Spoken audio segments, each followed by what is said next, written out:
I love Luka. He is one of my favorite fictional characters of all time, and I would love to give him all of the praise that he deserves. However, his character writing has taken such a nosedive in quality that I find it much more difficult to do that now. I love Alien Stage, and I really want to convey that, but they aren't making it too easy for me right now. Luka's character arc feels too unfinished, and I don't think there are any plans in sight to change that. I mean, Till got 2 whole subcomics, which were probably the best comics we've ever gotten from Alien Stage, and then Scars, which was also a really good conclusion to those comics. It really sold me on Till being kept alive, and it feels like the perfect ending for Alien Stage. Yeah, they could drag the show on for another season, but I think it would feel super unnecessary at this point. This video is made to discuss the most glaring problem I have with Alien Stage as of now. I did make another video a while back discussing why I thought Karma was kind of disappointing as an ending, but I have since then mostly come around to it. I was always happy that Till was alive, as everyone was, but I didn't feel like he should have been. I still don't really think that he could have survived what he did, but they made me like him so much that I just don't care anymore. My main problem with this survival is that it doesn't really feel planned out, and is filled with continuity errors and physiological improbabilities. Also, the fact that they literally could have just kept Hyuna alive. Her death in the story makes little sense and serves no purpose other than to make Luka cry. I do, however, still have a huge problem with the way that Luka was handled in Karma, and that problem is only growing.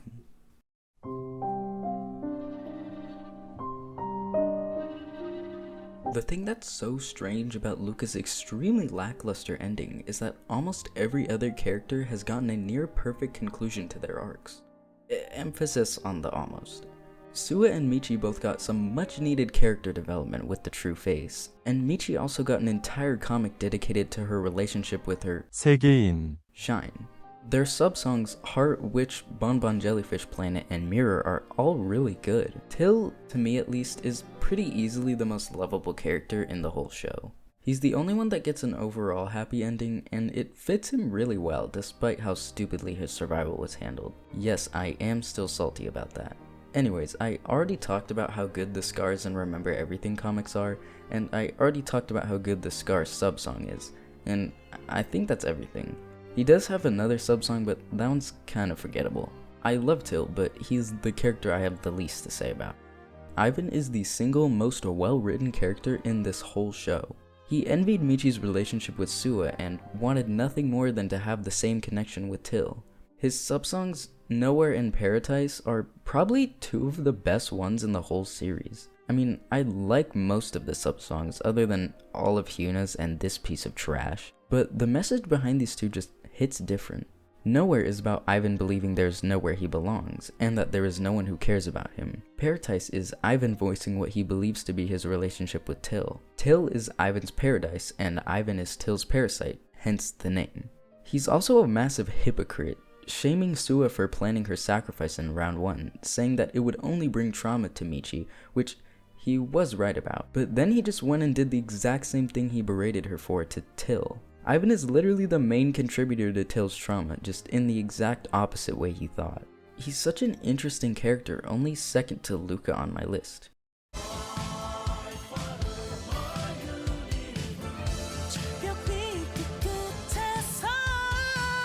Luka was properly introduced in round 5, after absolutely decimating this poor girl in the prior round.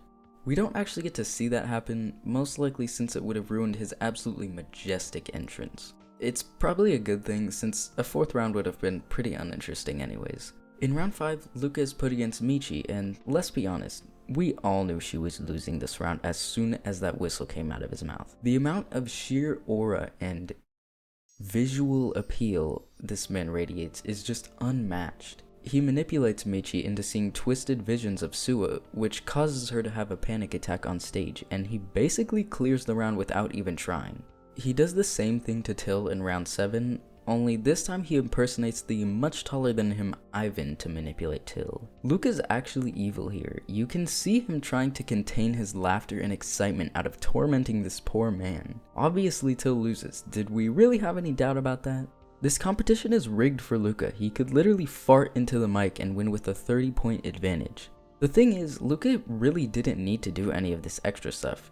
He probably would have won purely with his voice and his charisma, which tells us that Luka enjoys manipulating these contestants. In Vega, some of Luka's backstory was revealed, like the fact that he's a clone, and that Hyuna and Luka were once close friends along with Hyuna's brother Hyunwoo, who Luka did end up causing the death of in some way. We don't know how exactly, it could have been a number of things.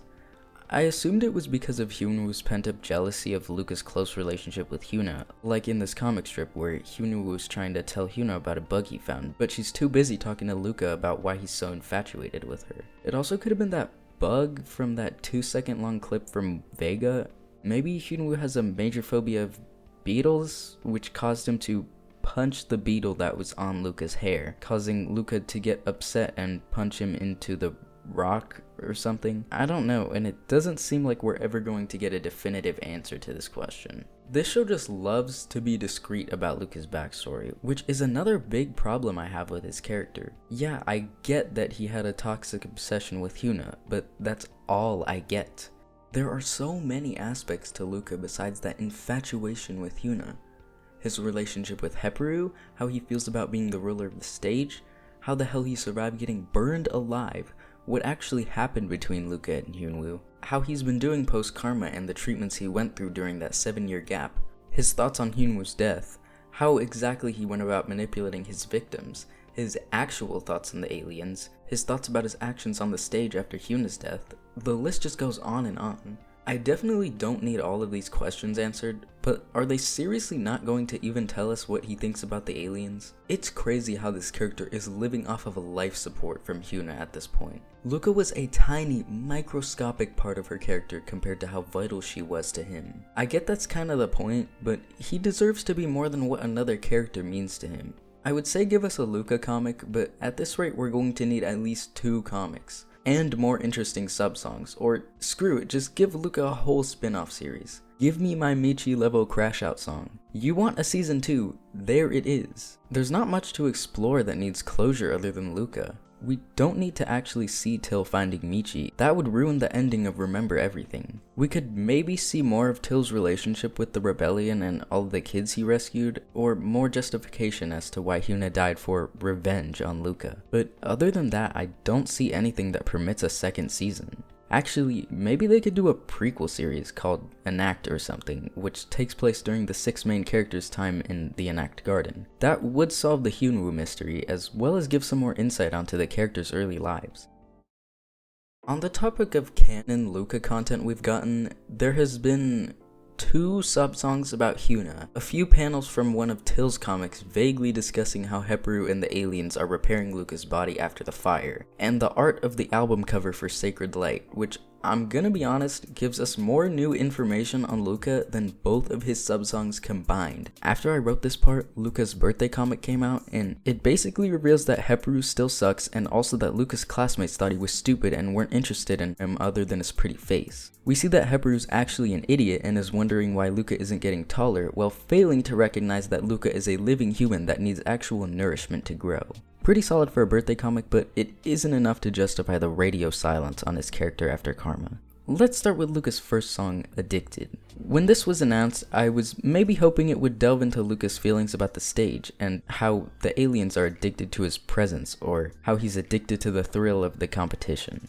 I don't know, I think I was just coping at the time that Luka would get something new to work with. But lo and behold, Addicted is in fact about Hyuna. It is a pretty generic and boring topic to be covered yet again, and it doesn't help that this song is just Ruler of My Heart but without Luka glazing himself. I already knew how much Luka flaunted over Hyuna from Ruler of My Heart, hell, just the whole show in general, and I don't need to be told the same thing over and over again. This is the one thing that I fully understand about Luka and don't need further clarification on. The lyrics themselves are pretty much just Luka thirsting over Hyuna again. My feelings towards you are on fire. I can't hide it, a desire so deep. No way back, oh just crush me at least. Actually, can we circle back to that last one? It is catchy though, I'll give it that. Sacred Light is way better than Addicted. In fact, it's actually pretty good. However, it still suffers from the same problem of centering Luka's entire character around Hyuna. Seriously, this is absurd. Hyuna's character got so much to explore other than Luka. Her whole story about joining the rebellion and her relationships with the people in there is honestly a way more compelling narrative for me personally than Hyuna Luka ever was as a relationship. Also, that whole thing with struggling to deal with her brother's death. That was a big part of her life, and she even got a song that's partially about that, but more so Luka's implications on his death. Let me make it clear that I do really like Hyuna. I'm just upset that this is what Luka's character is being watered down to. I was theorizing that Sacred Light would possibly be about Luka's relationship with the aliens. I mean, come on, it was your light that hurt me first? The aliens brought more harm upon him than that fire ever could have. It literally would have been the perfect theme for this song, and it would have fit the cover art way better. Or, it could have also been about Hyunwoo. One of the biggest questions surrounding Luka's backstory is what went wrong with his and Hyunwoo's relationship, as we don't exactly know what happened.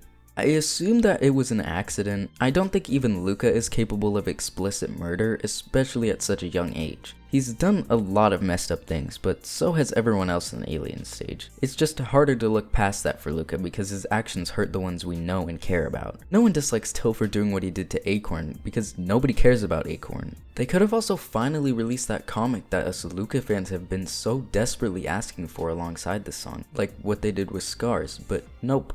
The lyrics are mostly just Luka being confused about Hyuna's feelings for him, and begging her to come back, which I could get behind if these topics weren't already covered in other media. There is this one line at the beginning, "I've always been trapped inside my fear," which proves that Luka does in fact feel fear after all. When I heard that line, I got so excited, and I really thought we would be getting some insight onto his thoughts about the aliens, but I then slowly realized that this was just another song about Hyuna. I mean, the references are all over the place.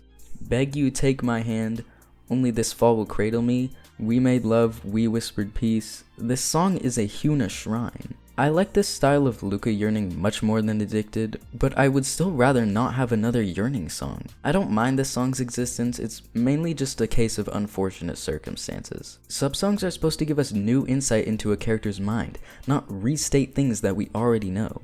We know that Luka's obsessed with Hyuna, we know that her death destroyed him, and we know that he's meant to be confused about why Hyuna sacrificed herself for him. I still give this song credit because it does kind of answer my question on Luka's thoughts about what Hyuna said to him in Vega, but I don't know, I was just hoping for more. Also, all of Luka's songs, at least not counting the cover songs, kind of just sound like average K-pop songs.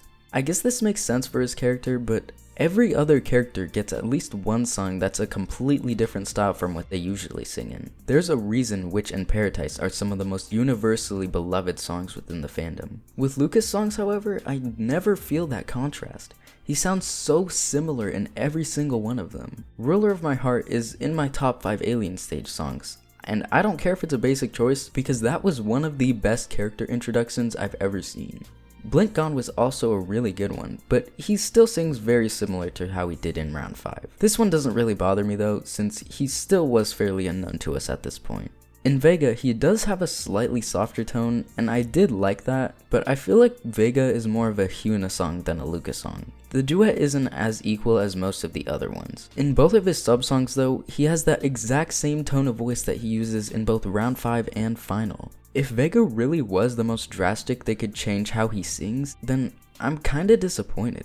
I mean, Bloom has covered so many different genres, and he could definitely pull off a rock song or something like that. The Luka version of All In is my favorite of all the cover songs because it's the only song where Luka actually has a unique style, or just get creative with his sub-songs. I would be much more okay with them all sounding like generic K-pop songs if he sang about new things each time. Like, maybe the songs could have a double meaning. One for what the aliens want to hear, and the other for what Luka actually wants to sing about. It's pretty easily the worst with Sacred Light, since the tone of the song really doesn't let the depth of its lyrics shine, causing many people to just take them at face value. I literally have to increase the volume of the song so much to actually feel anything from it. This sucks because I really do think that the lyrics of this song specifically are masterful. Most people just see the ending lines as an homage to Hyuna, but it's so much deeper than that. We made love, we whispered peace is referring to the love and care that he and Hyuna had formed together,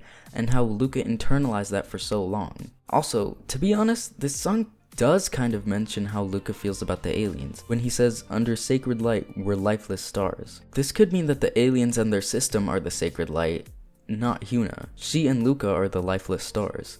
Hyuna literally has no life anymore, and Luka never really had one of his own in the first place. This is proven further with this other line, "Under sacred light, your aimless nova," in which he refers to Hyuna as the nova, not the light. A nova is defined as a star that suddenly increases its light output tremendously and then fades away to its former obscurity in a few months or years, which, I mean, yeah, I guess. This song should have been one of the most gut-wrenching songs of the entire series, but this theme of making all of Luka's songs sound like generic K-pop just leaves me feeling unsatisfied.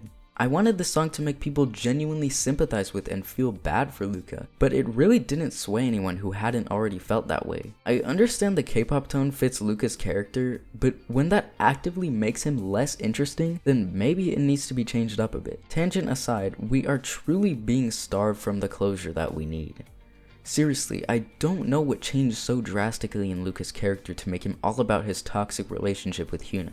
I think that the number one problem with Luka's character is that he doesn't really feel planned out. In round 5 and final, he is really intriguing as the sort of antagonist in the show. Not the overarching villain, Luka himself is a victim of the alien stage, but it was interesting to see how he manipulated his way into winning the competition. However, in Vega, his character takes a complete 180 and starts entirely revolving around his relationship with Hyuna. Luka has been my favorite character from when he was first introduced, and I definitely was intrigued by this backstory at first. But then I started to become confused and annoyed as to why he went from being this super cool and interesting antagonist into a 30-year-old man baby. I like the flashback part of his story, but I don't like how it abruptly made his present-day character completely shift gears. A big reason why I liked Luka so much before Vega was because of how compelling of an antagonist he was. What he did was evil, yes, but I would like to just take a moment to better understand why Luka did what he did. Not to justify or redeem his actions,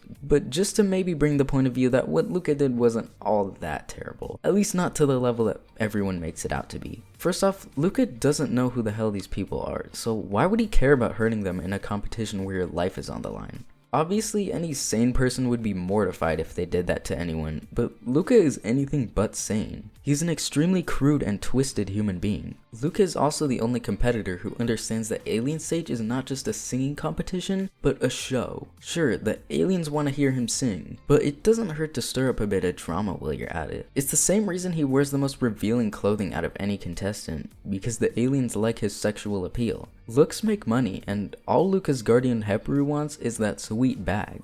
It's a very real and unfortunate parallel to our life. Lots of celebrities and influencers sexualize themselves for the sake of money and or because they don't really have much of an option. From what my intensive studies have brought me, Luka has been conditioned to fear failure and that he's easily replaceable. He was also forced to not feel strong emotions. We don't know all that much about his relationship with Heparu, but we do know that he was extremely abusive to Luka both physically and psychologically, and did not care about him whatsoever. We also know that Heparu groomed Luka into thinking that everything he ever did for him was for his well-being, and that he genuinely cared about him. I would argue that Luka had the worst guardian out of all the main characters, and that is saying something considering how controlling Sua's guardian was, how Hyuna barely even remembers her guardian because they were so absent from her life, and how Till's guardian most definitely subjected him to physical and verbal abuse, and is implied to have sexually assaulted him. The reason I think Luka had it the worst though, is because Till did have his mother as a caregiver for a brief period of time, who taught him genuine love and compassion. We also don't know that much about Heparu other than he has an inferiority complex because of his previous occupation as a lab assistant to Hyuna's guardian, Fan, who is a mad genius. Also, because he looks like a penis. Thus, he created Luka as an effort to prove himself.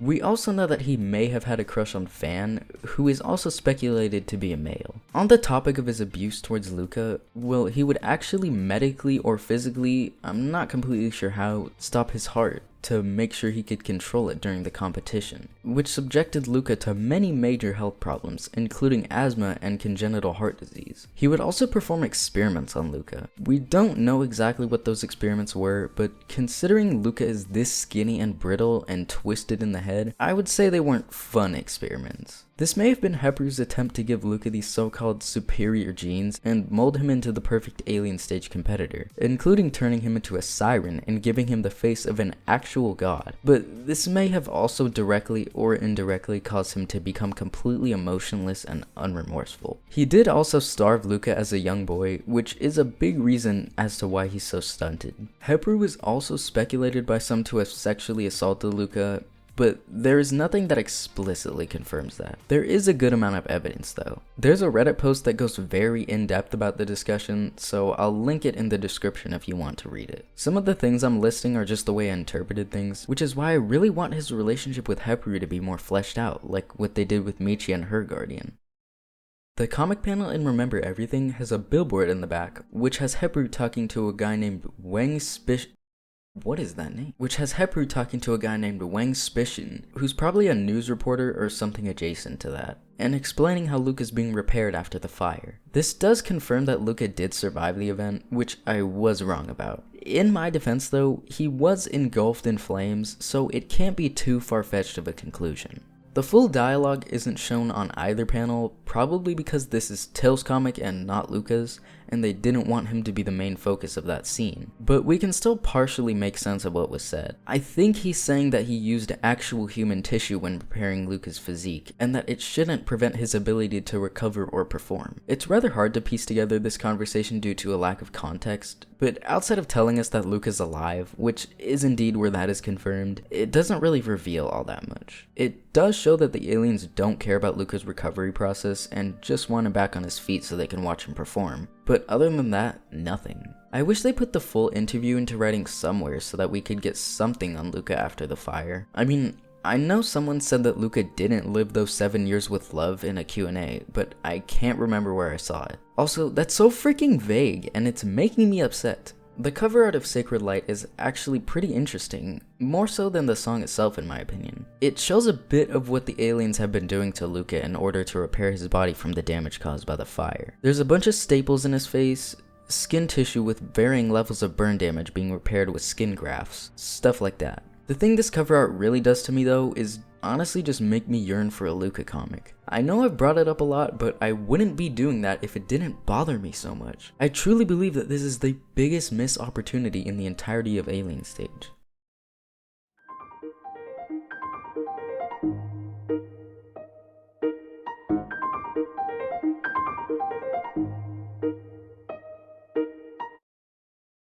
I've mentioned Hyuna a lot so far, but I never actually spoke about my feelings on her. I really like Hyuna, I think she's a great character. I love that she brought something new to the show with her introduction. It was a nice change of pace from all the death and depression that was going on. I also liked her dynamic with Michi, even though it was short-lived. However, the thing I really despise about how her character is written is her death, and how it was handled. First off, this guard should be burned at the stake. They really couldn't have come up with a better way for her to die than getting accidentally shot by another rebel, who by the way, had plenty of time not to fire that gun. Second off, killing Hyuna has successfully managed to make absolutely no sense. Why did she even need to die? It's clear that the team has no desire to give Luka any more development as of now, so what was the point of her being killed off? The deaths of Suwa and Ivan were both used to further the development of Michi and Till, and we always feel the weight of their loss on these characters. With Hyuna, it felt more like they killed her off purely for shock value, as well as to make people even more depressed.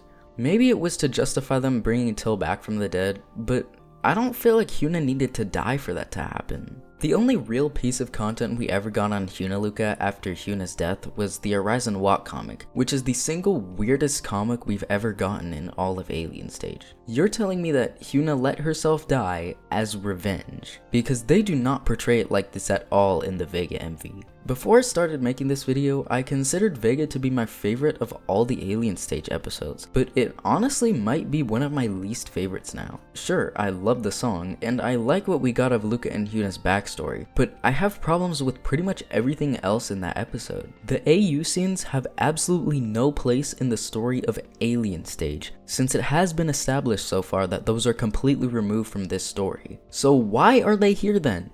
For a good chunk of the Vega music video, the whole thing is entirely consisting of scenes from another universe that has nothing to do with Alien Stage. Now, I personally am not a fan of the AU comics, since it kind of feels like they're trying to pander to the Alien Stage fans that don't like it when characters suffer. Maybe it's my toxic trait, but I kinda like seeing these characters go through stuff. It's what makes them who they are, and to rip that away entirely just to give people a breather doesn't really work for me. I can understand why people like them, but to me it just feels like an entirely new series with a completely different cast that just so happen to look exactly like the ones we know from Alien Stage. This is the same problem I'm worried about with all the new AU stuff that's going on, since as of writing this, it isn't out yet. However, it does seem to be doing the exact same thing I'm complaining about here. Back to Vega, I don't think the AU should have a place in Alien Stage. This is because these are not the characters that we know in the show, which would be fine if they just kept that stuff out of this series. But they didn't, so now we have to deal with a bunch of pointless AU scenes that could have been better spent giving development to the characters that we actually know. So that's one thing, but the other problem I have with this MV is everything that goes on in the present. I already talked about why Hyuna's death is stupid, but I didn't talk about what she says to Luka at the end of the episode.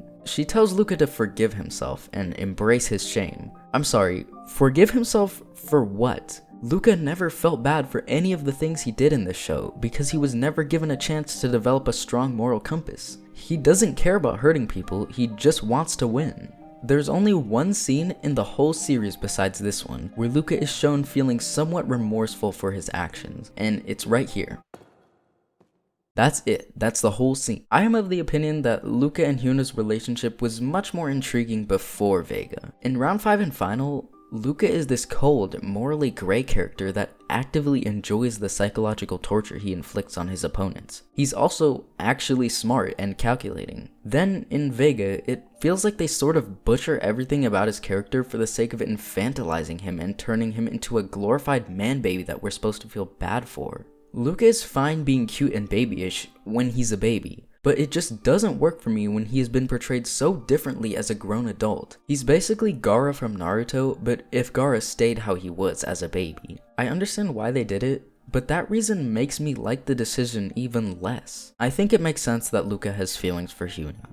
That part is fine. What matters is how they portray these feelings. Instead of staying consistent with how Luka's character has been written, they decide to do a complete 180 and have him turn into a 12-year-old boy whenever he sees her. It would have been a lot more in character for him to be sort of seductive, but in a conniving and deeply uncomfortable way. I also think it makes sense for them to be friends as children, because that in turn makes it hurt a lot more when Luka inevitably ends up killing Hyunwoo. It also makes sense that Luka doesn't feel bad after it happens, since again, he doesn't really have a strong moral compass. However, everything else after that just doesn't make sense to me. Him kissing the poster of Hyuna was pretty stupid, and him walking towards Hyuna with that stupid ass expression on his face really did it for me. Even though I have a lot of problems with the Luka side of this relationship, I at least think it makes sense for him to feel this way about Hyuna. For the other side though, it really just doesn't work for me. In all of the source material prior to this, there is not a single instance suggesting that Hyuna reciprocates Luka's feelings. Look at this image.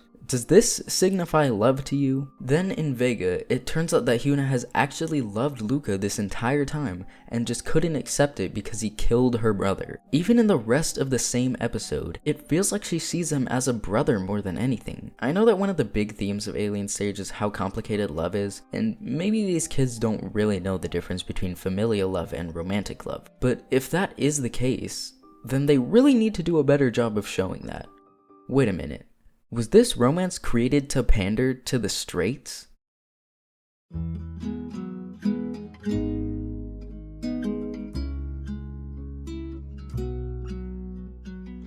Luka is my favorite character in this whole show. I don't think that needs to be said again, even though he is drastically missing what I would describe as a character arc. I believe that a character arc requires some kind of takeaway where either they change or the characters around them change because of their actions, which is what he is crucially missing. Luka's actions don't cause anyone to change in the story. Even in the comics where you find Sua's character arc, there's absolutely nothing that ends Luka's story in a satisfying way. He doesn't really grow as a person, he doesn't end up affecting anyone in a way that matters for the story, and we get little information beyond his nothing burger of an appearance in Karma. When Sua and Ivan died, we got to see how it affected Michi and Till respectively in a satisfying way. We don't really get to see at all how Hyuna's death affected Luka besides, he's sad. You could argue that his arc is open-ended, but I don't really think that works for him, because we already have a character with a fully fleshed out arc that has an open ending. This is because they concluded her story in a satisfying way, to the point where we don't need to see her arc be completed. With Luka, they never conclude his arc in a way that satisfies the story, and in turn, that also kind of messes up Hyuna's ending as well.